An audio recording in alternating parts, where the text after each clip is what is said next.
Olá, meus irmãos, sejam bem-vindos a esta apresentação especial, neste dia muito especial.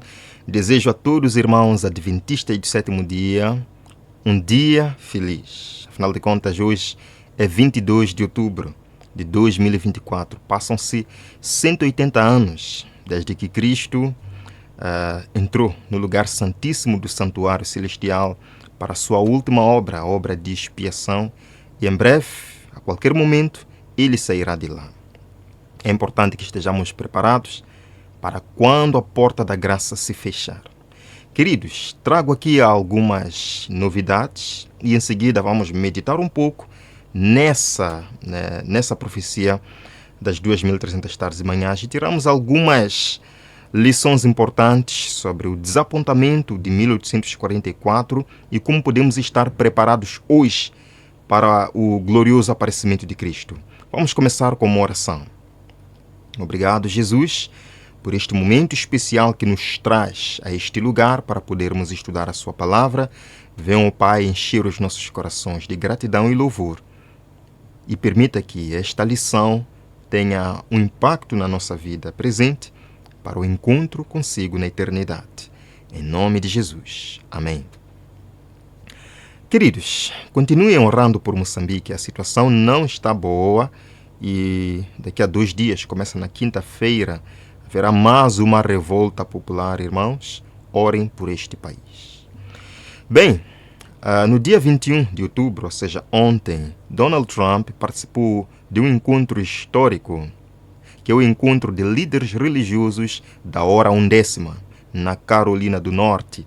O objetivo deste encontro era de unir pastores evangélicos e líderes cristãos protestantes, católicos, para ganhar assim o apoio religioso e uni-los num bloco de votação. Queridos, depois de ver isto, que eu vou mostrar para vocês, eu pensei, este homem, se ganhar, vai sofrer uma forte pressão deste grupo que ele está usando para assim alavancar a sua popularidade. Vejam aqui, irmãos. Mas ao olhar para trás, para a jornada e os acontecimentos da minha vida, agora reconheço que foi a mão de Deus que me levou até onde estou hoje. Obrigado.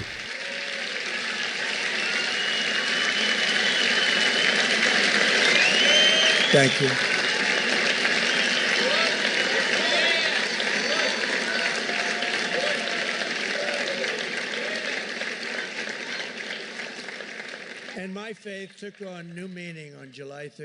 Minha fé ganhou um novo significado em 13 de julho, na Pensilvânia, onde fui derrubado no chão, essencialmente pelo que parecia ser uma mão sobrenatural. Gostaria de pensar que Deus me salvou por um propósito, e esse propósito é tornar nosso país maior do que nunca.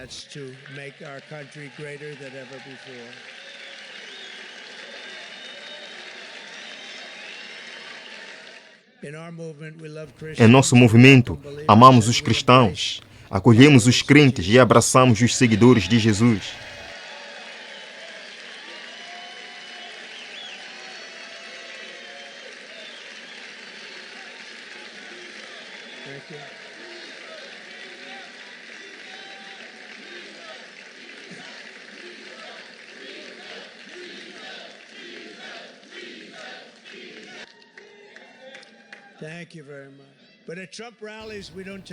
Muito obrigado, muito obrigado.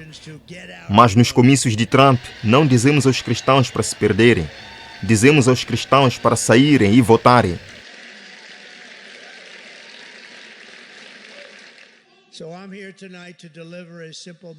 Então estou aqui esta noite para entregar uma mensagem simples aos cristãos em toda a América. É hora de se levantar e salvar seu país.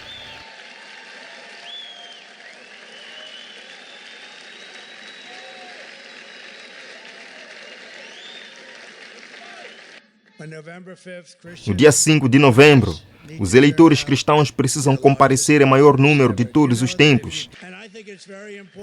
E acho que é muito importante que as pessoas nesta sala saibam, como o Dr. Ben Carson sabe, que os americanos de fé não são uma ameaça para o nosso país. Os americanos de fé são a alma do nosso país. Meus irmãos, este homem está fazendo promessas. está regimentando este grupo de líderes religiosos para irem às suas congregações com esta forte mensagem: precisamos votar numa América cristã. Precisamos votar na prosperidade moral da América. E a propósito, todas as terças-feiras, incluindo a de hoje, tem havido uma campanha de oração até as eleições. Líderes religiosos, a Associação Nacional dos Legisladores Cristãos também está apoiando esta campanha nacional de oração. Eles querem que agora este candidato tome poder novamente e que transforme a América. Irmãos, eu vos digo, se este candidato vencer, eu não estou aqui apoiando ninguém, mas se ele vencer, irmãos, ele vai sofrer uma forte pressão, pois os líderes religiosos vão dizer: ó Trump, nós o ajudamos, nós votamos, cumpra agora as tuas promessas. Veremos então uma forte união entre igreja e Estado. E tudo que a igreja em seus concílios ecumênicos quiser, vai levar para o presidente, vai dizer: presidente, nós oramos por si, nós votamos em si, trabalhamos por sua campanha, por favor, assine isto. Meus amados irmãos, sem esquecer que já existe o projeto 2025 com o plano de estabelecer o domingo também, está lá. Agora, eu não digo que isto vai acontecer, os eventos estão nas mãos de Deus. Nós não sabemos, pode acontecer, mas também pode não acontecer agora. Agora, quando eles dizem que querem salvar a América, não se esqueçam que, no outro vídeo que mostrei para vocês alguns dias atrás, a proposta que eles dão para salvar a América é trazer de volta os 10 mandamentos. O próprio Trump, quando o estado de Louisiana introduziu os 10 mandamentos nas escolas públicas, ele aplaudiu aquilo. Escutem mais uma vez. Greetings to all of our partners across America and around the world. Our topic for today and this week is to save America, the Ten Commandments. Saudações a todos os nossos parceiros na América e em todo o mundo. Nosso tema para hoje e esta semana é para salvar a América, os 10 mandamentos. Our topic for the next few weeks will be taken from my latest book, To Save America, the Ten Commandments. Nosso tópico para as próximas semanas será retirado do meu último livro, Para Salvar a América, os 10 Mandamentos. Why a teaching series on the Ten Commandments? Because the Ten Commandments hold the secret to America's survival as the land of life, liberty, and the pursuit of happiness. Por que uma série de ensinamentos sobre os 10 Mandamentos? Porque os 10 Mandamentos guardam um segredo para a sobrevivência da América, como a terra da vida, da liberdade e da busca da felicidade. The Bible says all nations that forget God are turned into hell.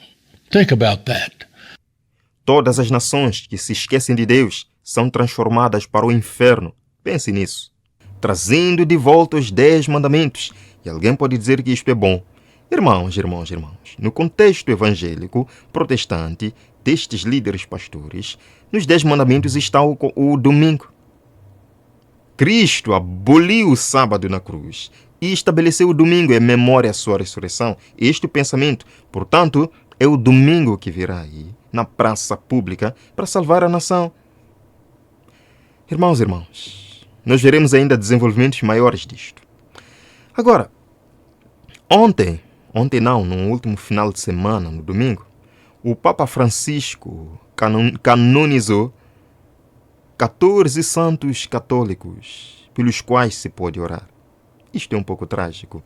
Vejam aqui, Papa Francisco canoniza 14 novos santos, incluindo padres martirizados na Síria.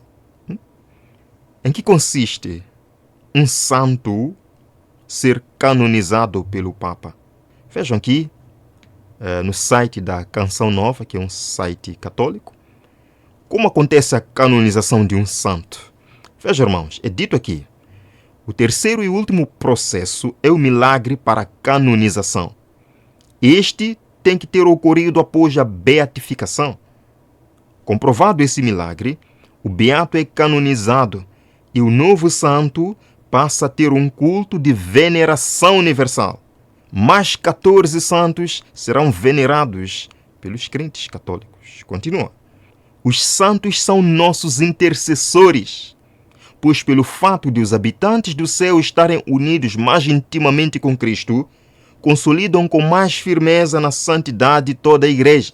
Eles não deixam de interceder por nós ao Pai, apresentando os méritos que alcançaram na terra pelo único mediador de Deus e dos homens, Cristo Jesus. Não entendi. Mas sim, eu entendi. Que a partir de agora, estes santos passam a ser também nossos mediadores. Porque eles dizem que Cristo é o único mediador, mas eles passam também a interceder por nós, pelos méritos que alcançaram na terra. Queridos irmãos, este é um ataque ao santuário. A palavra de Deus nos diz, primeira carta de João, capítulo 2, verso 1. Escutem bem, irmãos. Queridos irmãos católicos, estamos perante um assunto muito sério. Abram seu coração, venham para a palavra de Deus. O que a palavra de Deus fala a respeito disto? Primeira carta de João, capítulo 2, verso 1. Meus filhinhos, escrevo a vocês estas coisas para que vocês não pequem. Se, porém, alguém pecar, temos um intercessor junto ao Pai, Jesus Cristo o justo. Temos um intercessor junto ao Pai. Não existem dois intercessores. Nenhum santo pode interceder por nós. Nenhum santo tem méritos para interceder junto ao Pai em nosso favor. Primeira carta de Paulo a Timóteo, capítulo 2, verso 5, também diz: pois há um só Deus e um só mediador entre Deus e os homens, o homem Cristo Jesus. Um só mediador. Não existem mediadores terrenos. Não existem santos mediadores. Nem a Virgem, nem os apóstolos, nem Pedro, nenhum destes 14 canonizados pode interceder por si. E não vale a pena, querido amigo, venerar estes santos, porque eles estão mortos. De acordo com a palavra de Deus, em Eclesiastes 9, verso 5, os vivos sabem que hão de morrer, mas os mortos não sabem coisa nenhuma. Estão na sepultura, aguardando a ressurreição. Não se deixe enganar com estas filosofias que contrariam a palavra de Deus. Irmãos, a propósito, a palavra de Deus nos diz, a profecia nos diz, que um certo poder destruiria o santuário. O que nós estamos vendo aqui, esta questão da canonização, é uma destruição da verdade do santuário. É uma destruição do santuário.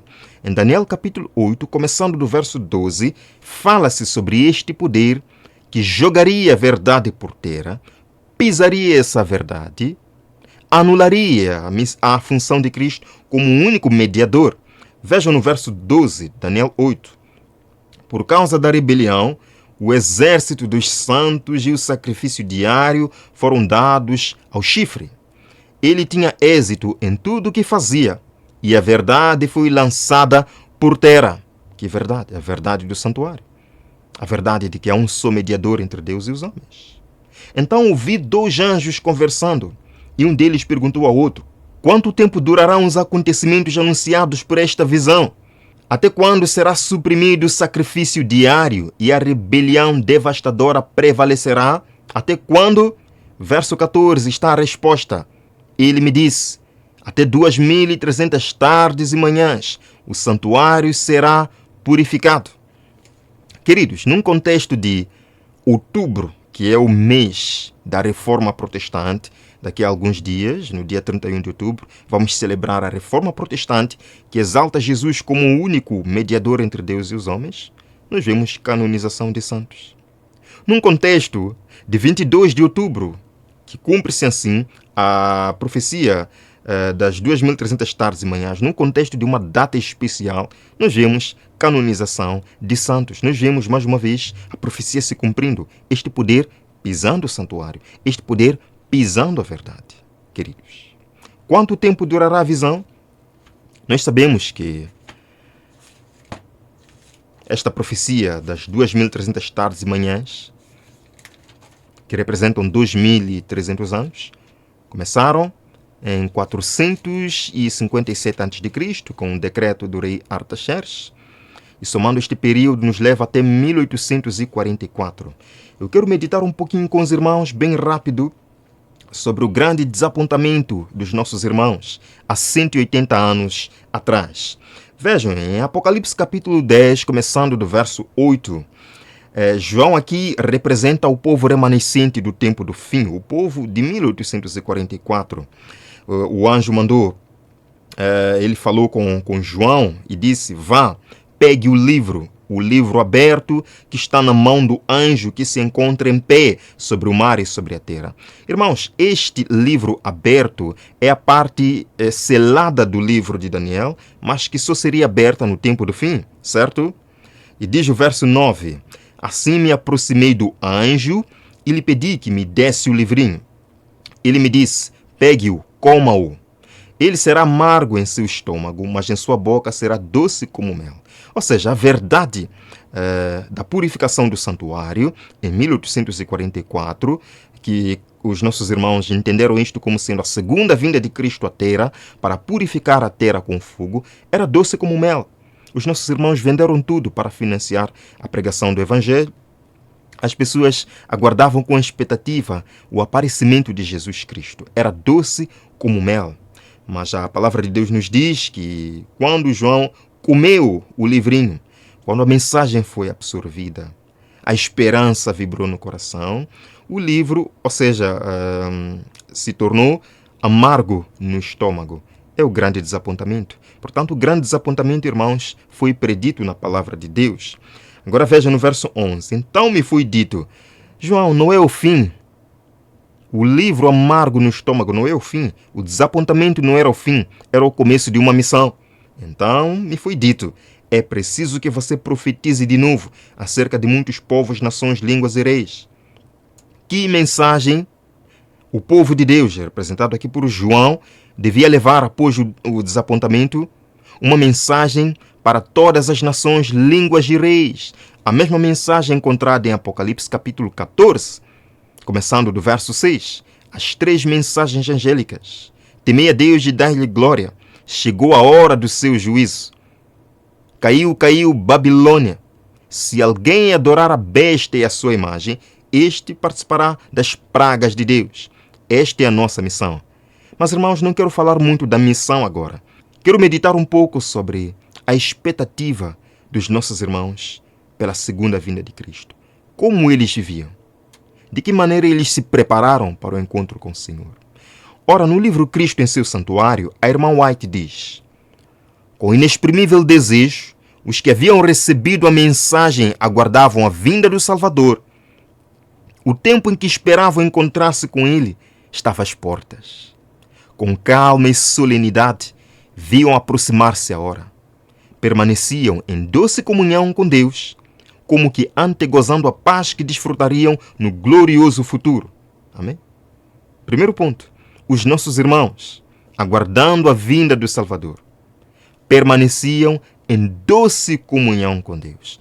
Eu pergunto aos irmãos, hoje nós estamos mais próximos da segunda vinda de Cristo ou não? Em relação aos nossos irmãos em 1844, estamos mais próximos ou não? Sim, estamos mais próximos. Paulo diz em Romanos 13, hoje estamos mais próximos do que quando no princípio cremos. Como é que devemos viver? Permanecer em doce comunhão com Deus, antegozando a paz que gozaremos na eternidade. Você está vivendo uma doce comunhão com Deus? Como está a sua vida devocional? Como está o seu relacionamento com Deus? E não para por aqui. Algumas semanas antes do tempo, as ocupações seculares foram em sua parte postas de lado. E eu não estou aqui para fomentar a preguiça. O trabalho é bíblico, temos que trabalhar. Mas muitas vezes nós colocamos o nosso trabalho e as nossas tarefas acima do relacionamento com Deus. Os nossos irmãos fizeram diferente. Deixaram de lado ocupações seculares, pois olhavam para a cruz, olhavam para Jesus Cristo. Irmãos, é tempo de não deixarmos. Não podemos permitir que as questões mundanas e seculares absorvam o nosso compromisso com Deus. Continua. Como se estivessem no leito da morte e devessem dentro de poucas horas cerrar os olhos às cenas terrestres, os crentes sinceros examinavam cuidadosamente todos os pensamentos e emoções de seu coração. Eles viviam como se a qualquer momento saíssem deste mundo. Mas hoje nós, infelizmente, vivemos como se fôssemos ficar bilhões de anos ainda neste mundo. Irmãos, vejam que eles examinavam cuidadosamente os pensamentos e emoções do seu coração. Senhor, estou eu em paz consigo? Estou eu em paz com o meu irmão? Está o meu caráter lavado em nome de Jesus Cristo? Examine-se, irmão. Este é o tempo. Não houve confessão de vestes para a ascensão. Todos sentiam, porém, a necessidade de evidência íntima de que estavam preparados para encontrar-se com o Salvador. Suas vestes brancas eram a pureza da alma, o caráter purificado do pecado pelo sangue expiatório de Cristo. Quantos estão examinando sinceramente o coração? Fazemos tantas coisas que achamos que iremos levar estas coisas para o céu. Não, irmãos. A única coisa que nós levaremos ao céu é o caráter. Agora é o tempo de formar o caráter e não de adquirir mais posses terenas e passageiras. Vejam, a irmã White diz: Oxalá ainda houvesse entre o povo professo de Deus o mesmo espírito de exame do coração, a mesma fé ardorosa e resoluta. Oxalá. Esta é uma palavra triste. Quem dera. A propósito, Jesus até, escrevendo a sua carta à Laodiceia, diz: quem dera fosses frio ou quente. Oxalá fosses frio ou quente.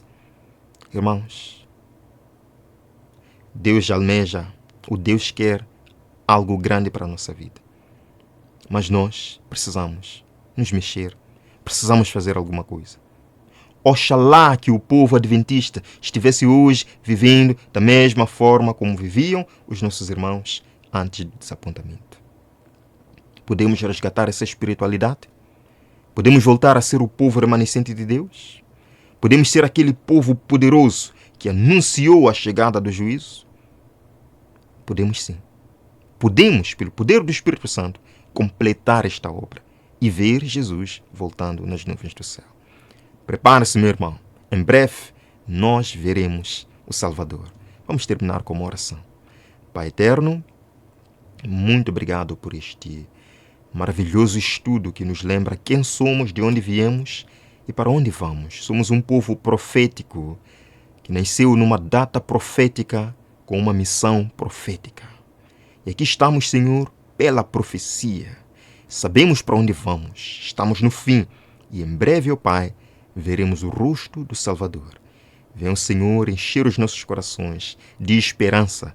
Nunca voltar atrás, nunca desanimar, nunca desistir. Oramos e agradecemos em nome de Jesus. Amém. Amém, irmãos? Deus abençoe a todos. Não se esqueça de compartilhar esta mensagem com seu vizinho, com seu amigo. Até a próxima.